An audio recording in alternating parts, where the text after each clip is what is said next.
حمدا لك يا رب أن أتممت علينا نعمة الإيمان بك، وصلاة وسلاما على سيد الأنبياء وخير رسلك. أما بعد، فأعوذ بالله من الشيطان الرجيم. بسم الله الرحمن الرحيم. ومن أحسن قولا ممن دعا إلى الله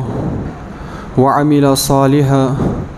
وقال إنني من المسلمين. محترم حضرات، سورہ حامیم السجدہ کی ایک آیت آپ کے روبرو پڑھی گئی۔ اللہ تبارک و تعالیٰ نے اس آیت کریمہ میں ارشاد فرمایا، وَمَنْ أَحْسَنُ قَوْلًا مِّمَّنْ دَعَا إِلَى اللَّهِ، اس سے اچھی بات کس کی ہو سکتی ہے جو اللہ تبارک و تعالیٰ کی طرف بلائے، وَعَمِلَ صَالِحًا، اور صالح عمل کرے، نیک عمل کرے، وَقَالَ إِنَّنِي مِنَ الْمُسْلِمِينَ،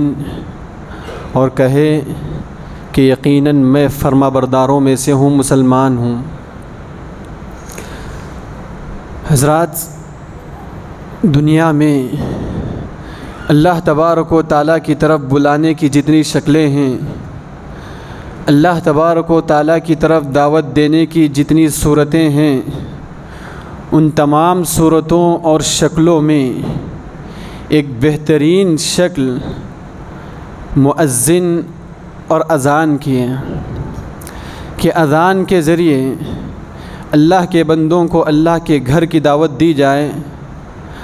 اذان کے ذریعے اللہ کے بندوں کو نماز اور کامیابی کی طرف بلایا جائے۔ یہ اللہ کی طرف بلانے کی جتنی شکلیں دنیا میں پائی جاتی ہیں، ان تمام شکلوں میں سب سے بہترین شکل ہے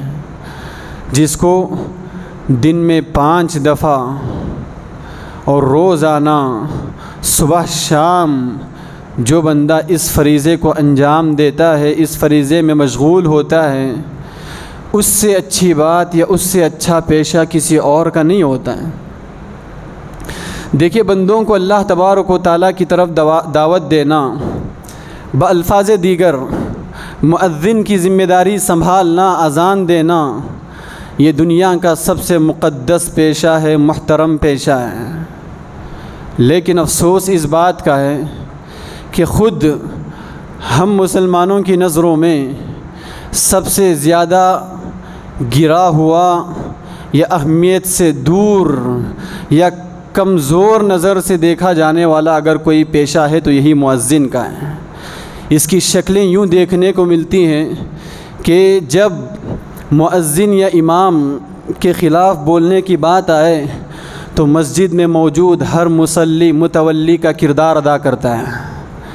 مسجد میں آنے والا ہر فرد اپنے آپ کو ذمہ دار کی حیثیت سے بولنے کو واجب اور لازم سمجھ لیتا ہے۔ ہر بچہ اور ہر فرد یہاں زبان لڑانے، یہاں بولنے،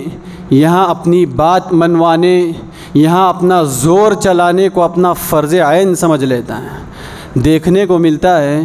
کہ مسجد یہ اتنی مقدس جگہ، اللہ تبارک و تعالیٰ کا گھر،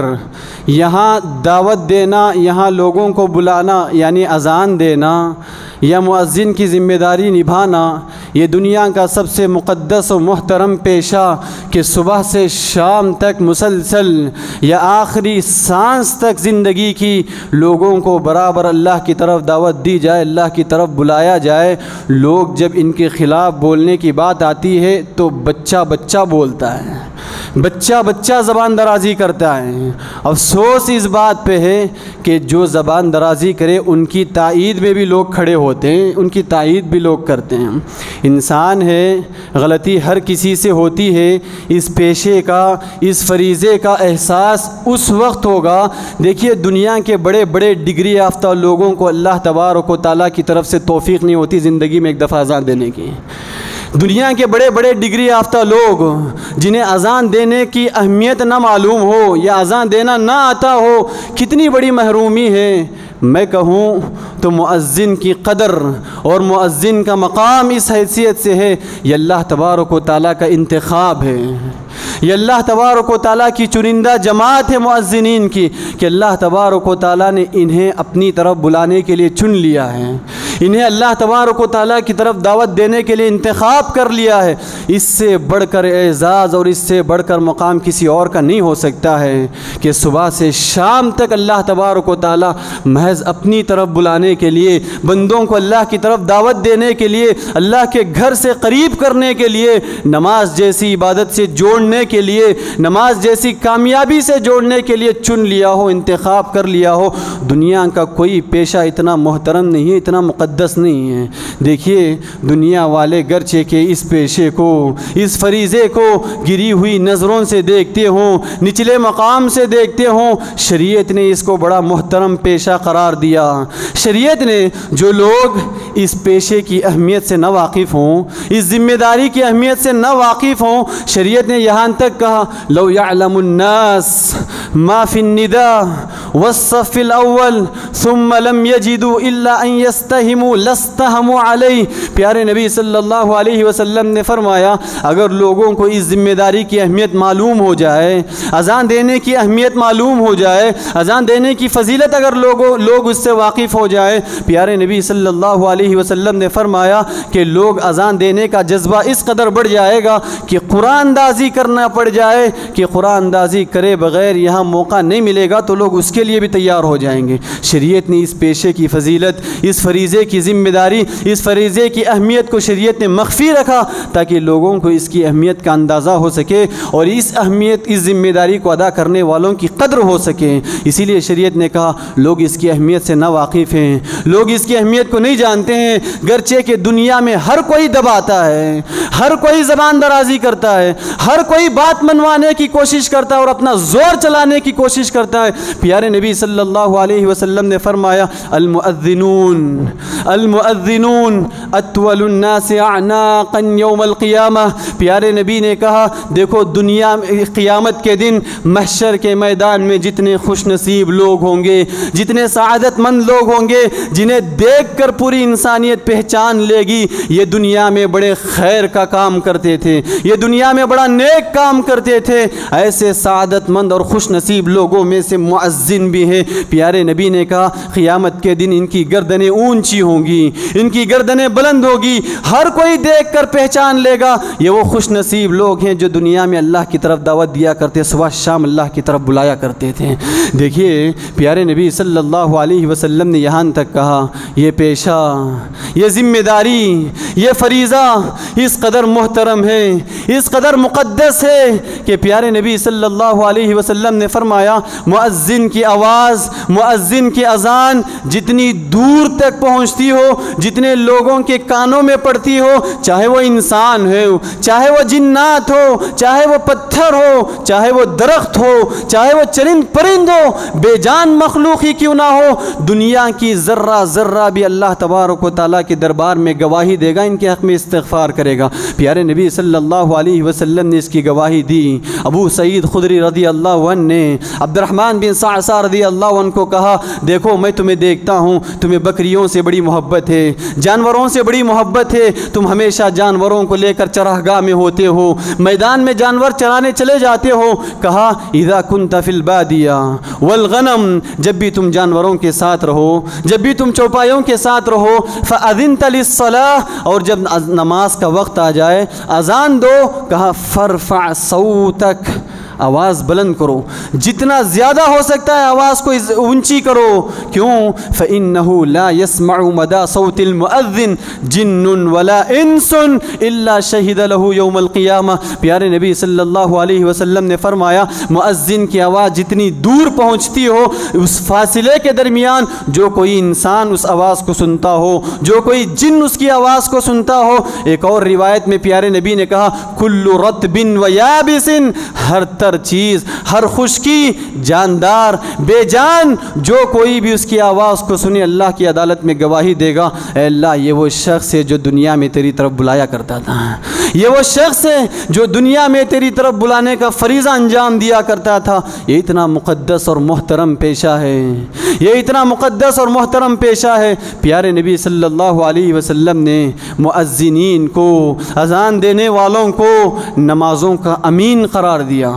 سحریوں کا امین قرار دیا. پیارے نبی نے کہا یہ مؤذن یہ وہ لوگ ہیں جو لوگوں کی نمازوں کے امین ہیں, یہ لوگوں کی نمازوں کے امین ہیں. کتنے لوگ ایسے ہوں گے معاشرے میں جو وقت دیکھنے کی بجائے اذان سن کے مسجد کو حاضر ہوتے ہوں, اذان سن کے مسجد کی طرف قدم بڑھاتے ہوں. ان کے لیے وقت معنی نہیں رکھتا ہے, ان کے لیے وقت ضروری نہیں لگتا ہے, وہ صرف اذان کی طرف توجہ دیتے ہیں. جیسے ہی مسجد کی اذان بلند ہوئی وہ نماز کی طرف آئے تو مؤذن ایسے لوگوں کی نمازوں کے امین ہے. یہ اذان دے تبھی انہیں نماز کی پہچان چلتی ہے, یہ اذان دے تبھی وہ نماز کی طرف آگے بڑھتے ہیں. اگر یہ اذان دینے سے رک جائیں, ان کی نمازیں ضائع ہو جائیں, وہ اپنی نمازوں سے دور رہ جائیں, وہ اپنی نمازوں سے غافل ہو جائیں. پیارے نبی صلی اللہ علیہ وسلم نے فرمایا المؤذنون امناء صلاتهم وسحورهم. پیارے نبی نے فرمایا مؤذن لوگوں کی نمازوں کے ذمہ دار ہیں, امین ہیں, لوگوں کی نمازوں کی حفاظت کرنے والے ہیں, لوگوں کی سحریوں کی حفاظت کرنے والے ہیں. یہ سحری میں اذان دے کر لوگوں کو سحری کے لیے جگاتے ہیں, یہ نماز کے لیے اذان دے کر لوگوں کو نماز کی طرف متوجہ کرتے ہیں. اذان اگر نہ ہوتی, اذان اگر بند ہو جاتی, کتنے ایسے لوگ ہیں جو وقت کو چکا کر نماز ادا کرتے یا نماز ادا کرنے سے ہی رہ جاتے ہیں, نماز ادا کرنا ہی بھول جاتے ہیں. یہ وقت پہ مؤذن ہی ہے جو انہیں اللہ کے گھر کی یاد دلاتا ہے, اللہ کے گھر کی پہچان دلاتا ہے. اس سے بڑھ کر خوشخبری کیا ہو سکتی ہے. پیارے نبی صلی اللہ علیہ وسلم نے فرمایا جو شخص مؤذن کی ذمہ داری, اذان کی ذمہ داری مسلسل 12 سال تک چلائے, مسلسل 12 سال تک انجام دے, پیارے نبی صلی اللہ علیہ وسلم نے جنت کی ضمانت دی, جنت کی گواہی دی. آپ نے کہا من اذن 12 سنة, جو شخص 12 سال تک اذان دیتا رہے فوجبت له الجنہ. پیارے نبی نے کہا ویسے شخص کے لیے جنت واجب ہے, جنت لازم ہے, جنت ایسے شخص کو مل کر رہے گی. آپ نے کہا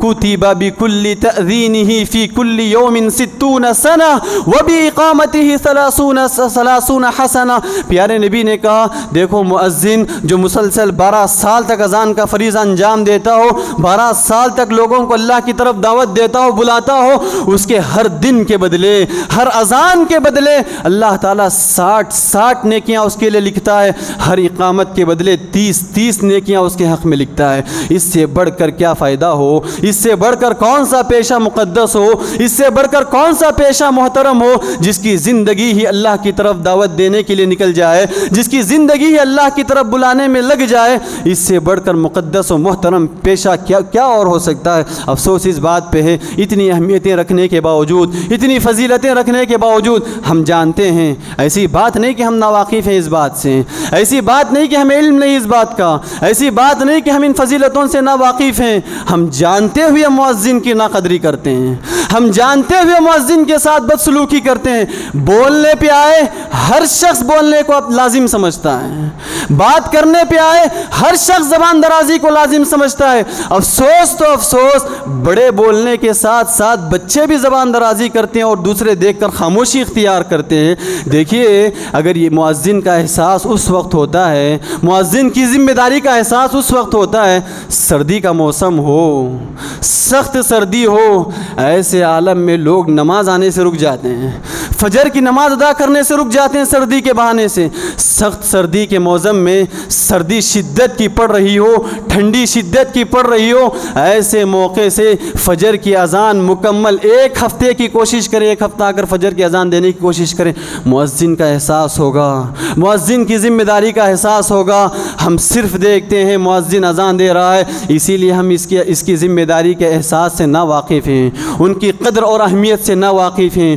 ان کی فضیلتوں سے نا واقف ہیں. کسی کی بھی ذمہ داری کا احساس اسی وقت ہوتا ہے, اس کی ذمہ داری کو خود ادا کر کے دیکھیں. ایک وقت مؤذن کی غیر موجودگی میں مسجد میں 10 لوگ موجود ہوں, 20 لوگ موجود ہوں, کسی کی ہمت نہیں ہوتی آگے بڑھ کر ایک وقت کی اذان دے سکیں, کسی کی ہمت یا کسی کو توفیق نہیں ہوتی اللہ کی طرف سے آگے بڑھ کے ایک وقت کی اذان دے سکے، لیکن مسلسل اذان دینے والوں کو باتیں کرتے ہیں، مسلسل اذان دینے والوں کو باتیں سناتے ہیں۔ احساس ہو اس بات کا یہ کتنا عظیم فریضہ انجام دے رہے ہیں، کتنا عظیم کام انجام دے رہے ہیں۔ آپ اگر گری ہوئی نظروں سے دیکھتے ہیں، ان کی ناقدری کرتے ہیں، ان کے ساتھ بدسلوکی کرتے ہیں، اللہ تبارک و تعالیٰ کی طرف سے یہ لوگ فریضہ انجام دے رہے ہیں، اللہ تبارک و تعالیٰ کی طرف سے یہ لوگ منتخب ہیں، اللہ کی طرف سے یہ لوگ چنندہ ہیں، اللہ تبارک و تعالیٰ ان کے اجر کو ہرگز ہرگز ضائع نہیں کرے گا، اللہ تبارک و تعالیٰ ان کی اہمیت کو ہرگز ہرگز ضائع نہیں کرے گا۔ بتانا مقصود یہ ہے، یہ فریضہ، یہ ذمہ داری، اذان یہ بہت بڑی ذمہ داری ہے، یہ بہت بڑا مقدس فریضہ ہے، بڑا محترم فریضہ ہے۔ اس فریضے کو انجام دینے والوں کی قدر کریں، ان کی عزت کریں، ان کا احترام کریں۔ غلطی ہر انسان سے ہوتی ہے، کون ہوگا جو غلطی نہ کرتا ہو؟ ایک بات کو رکھ کے ہر شخص بولنے پہ اتر آئے۔ دیکھیے، ہر کوئی اپنی اپنی ذمہ داری کا جائزہ لے، ہر کوئی اپنے اپنے کاموں پہ غور کر کے دیکھے۔ بڑی سی بڑی کمپنی میں ڈیوٹی کرنے والا کیوں نہ ہو، بڑی سے بڑے کمپنیوں میں جاب کرنے والا کیوں نہ ہو، وہاں کیا ہر کسی کو بولنے کی اجازت ہوتی ہے؟ وہاں کیا ہر کسی کو زبان لڑانے کی اجازت ہوتی ہے؟ وہاں کیا ہر کسی کو زبان کھولنے کی اجازت ہوتی ہے؟ یہ اللہ کا گھر ہی کیوں مفت میں ملتا ہے ہر آنے والا زبان کھولے؟ یہ اللہ کا گھر ہی کیوں مفت میں ملتا ہے ہر آنے والا زبان لڑائے؟ وہ بھی مفت میں ملے تو مؤذن ہی ملے، مفت میں ملے تو امام ہی ملے، کیونکہ دوسروں کے خلاف تو زبان لڑانے کی ہمت نہیں ہوتی، دوسروں کے خلاف بولنے کی ہمت نہیں ہوتی۔ مؤذن سن کے خاموش ہو جاتا ہے، اسی لیے زبان لڑاتے ہیں، امام سن کے خاموش ہو جاتا ہے، اسی لیے زبان لڑاتے ہیں۔ ہرگز ہرگز ایسے لوگوں کی ناقدری نہ کریں، ایسے لوگوں کے خلاف زبان لڑاتے ہوئے زبان کھولنے سے پہلے سوچ لیں کہ کتنے مقدس پیشے کے خلاف زبان کھول رہے ہیں، کتنی مقدس ذمہ داری کے خلاف زبان کھول رہے ہیں، اور کتنے محترم اور فضیلتوں سے گھرے ہوئے شخص اور آدمی کے خلاف زبان کھول رہے ہیں کہ اللہ تبارک و تعالیٰ کی یہ جو چنندہ اور منتخب جماعت ہے، چنندہ اور منتخب لوگ ہیں، ایسے لوگوں کے خلاف زبان لڑاتے ہوئے ہمیشہ ڈریں۔ دیکھیے، دنیا میں دعوتیں بے شمار ہیں، دنیا میں پکار بے شمار ہیں، دنیا میں نعرے بے شمار ہیں، لیکن اللہ نے کہا سب سے بہترین نعرہ، سب سے بہترین پکار اور سب سے بہترین دعوت یہی ہے کہ صبح شام اللہ تبارک و تعالیٰ کی طرف بلایا جائے، اللہ تبارک و تعالیٰ کی طرف دعوت دی جائے، اور یہ کام سوائے مؤذن کے کوئی اور ادا نہیں کرتا ہے، سوائے مؤذن کے کوئی اور شخص اس فریضے کو انجام نہیں دیتا ہے۔ اس بات کا احساس ہمارے اندر ہونی ہے۔ جب اس بات کا احساس ہمارے اندر ہو تبھی ہم مؤذن کی قدر کرنا جانیں گے، مؤذن کا احترام کرنا جانیں گے۔ کبھی ضرورت ہو، کبھی شوق جاگے، کبھی جذبہ جاگے، اذان دینے میں مؤذن کی مدد ہو، مسجد کی خدمت میں مؤذن کی مدد ہو، ان کے کاموں میں ان کی مدد کریں، ان کی ذمہ داریوں کا احساس کرتے ہوئے ان کے لیے آسانی پیدا کرنے کی کوشش کریں، ان کی ذمہ داریوں میں تعاون کرنے، مدد کرنے کی کوشش کریں۔ اللہ تبارک و تعالیٰ جو اجر ان کو رکھا ہو، جو اہمیت ان کو رکھا ہو، جو فضیلت اللہ نے ان کو رکھا ہو سکتا ہے اللہ تبارک و تعالیٰ اس کے اجر میں سے تھوڑا سا اجر آپ کو بھی دے دے، اس کے ثواب میں سے تھوڑا سا ثواب آپ کو بھی دے گے، آپ بغیر ذمہ داری کے اس کے اجر و ثواب کو پانے والے حقدار بن جائیں گے۔ فخر محسوس کریں اپنے آپ میں، غرور محسوس کریں اپنے آپ میں مؤذن کی خدمت کرنے کے لیے، اپنے آپ میں اعزاز محسوس کریں اس بات کو کہ مؤذن کی خدمت کا موقع مل جاتا ہے، یہ میرے لیے بڑا اعزاز ہے، اذان دینے کا کبھی موقع مل جاتا ہے، یہ میرے لیے بڑا اعزاز ہے، مسجد کی صفائی کا موقع مل جاتا ہے کہ میں مؤذن کے بوجھ کو ہلکا کروں، یہ میرے لیے بڑا اعزاز ہے کہ اتنا بڑا اعزاز کسی اور کو نہیں ملتا ہے۔ یہ مسجد ہی ہے، یہ اللہ کا گھر ہی ہے، یہاں مفت میں اتنے اعزاز ملتے ہیں، یہاں مفت میں اتنی سعادتیں ملتی ہیں، یہاں مفت میں اتنی نعمتیں اور برکتیں ملتی ہیں۔ مسجد کے علاوہ کسی اور جگہ میں اتنی سعادتیں مفت میں نہیں ملنے والی ہیں۔ انسان لاکھوں روپے خرچ کرنے کے بعد بھی ایسی سعادتوں اور برکتوں اور نعمتوں سے محروم ہو جاتا ہے۔ یہاں مسجد کی قدر کریں، مسجد کی خدمت کرنے والوں کی قدر کریں، چاہے مؤذن ہو چاہے امام ہو، ان کو قدر کی نگاہوں سے دیکھیں، ان کو احترام کی نگاہوں سے دیکھیں۔ اللہ تبارک و تعالیٰ آپ کو بھی ہرگز ہرگز اجر کو، آپ کے اجر اور آپ کے اعمال کو بھی اللہ تبارک و تعالیٰ بغیر اجر کے ضائع نہیں کرے گا۔ دعا ہے رب العزت سے کہ اللہ تبارک و تعالیٰ ہمیں مؤذن اور ائمہ کی قدر کرنے کی اللہ توفیق دے وے۔ اللہ تبارک و تعالیٰ جب تک اس دنیا میں رکھے صحیح اسلام اور ایمان پر باقی رکھے،